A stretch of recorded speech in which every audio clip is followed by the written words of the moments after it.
আকাশে আছে তারা, জমিতে আছে ধান। मजा नहीं आ रहा है। আকাশে আছে তারা, জমিতে আছে ধান।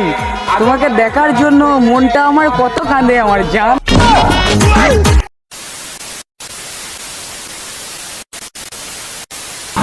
তো হ্যালো গাইস, তোমরা সবাই কেমন আছো? আশা করি ভালোই আছো। তো আজকে আমি একটা ভিডিও এসেছি জলসার। যদি ভিডিও ভালো লাগে লাইক করবেন আর সাবস্ক্রাইব করতে বলবেন না। তো চলো ভিডিওটা না প্রভাবিত করে স্টার্ট করা যাক। তো গাইস যাক, চলো ভিডিওটা সম্পূর্ণ দেখবেন। হয়ে আছি যে আমি আমার পীরেরই মহতাজ, পীর আমার কিবলা কাবা, পীর আমার বান্দানা। তো গাইস এইখানে জলসাটা হবে।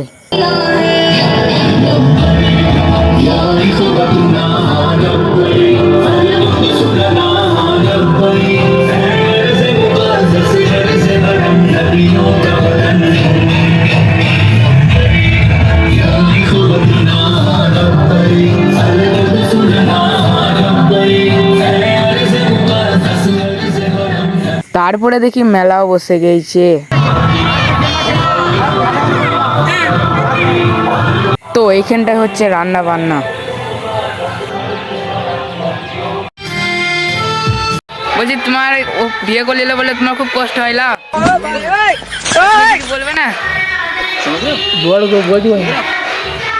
তো বিয়ে করে নিলে তুমি এত বছর ধরে অপেক্ষা করছিলে, তা সে বুঝলো না কেন? वाह क्या सीन है। তুমি কিছু বললো চুপচাপ হয়ে গেলে? বলে আবার নিউ বটি লিবো, তাই তো?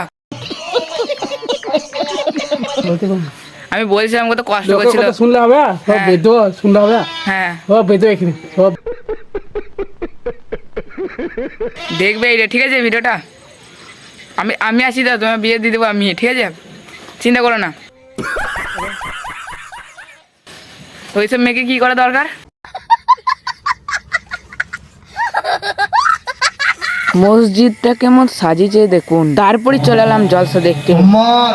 আমার এই মাথাটা দুইবার ফাটিয়ে দিয়েছিল, টাইপের বেঈমানটা পাথরে করে আঘাত করেছিল, আর একবার কাঁচা ঘায়ের উপরে আঘাত করলো বেঈমান আবু জেহেল। এমন রক্তের বন্যা বয়েছিল যে পায়ের খরমটা চামড়ার সাথে জমাট বেঁধে গিয়েছিল। সেদিন আমি তোমাকে ভুলে যাই না উম্মত। তুমি শোনো নাই, তুমি শোনো নাই উম্মত, 3 দিন না খাওয়া না পান করা মদিনা থেকে বেরিয়ে চলে গিয়েছিলাম।